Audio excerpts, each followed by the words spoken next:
AI algorithms inherently possess biases drawn from input data.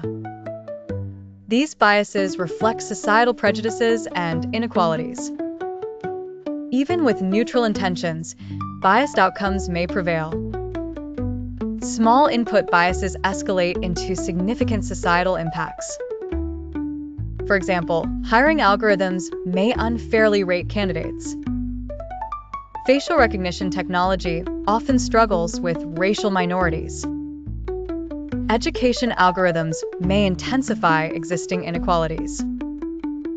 Healthcare AI might overlook certain groups due to bias. Bias in AI often mirrors historical discrimination. Ethical complexities arise with AI's widespread application. Biases embedded in AI demand long-term societal solutions. Researchers and engineers face challenges to mitigate biases. Transparency in AI's decision-making process is crucial. Developers must ensure diverse and inclusive datasets. Continuous evaluation and adjustment of algorithms are needed.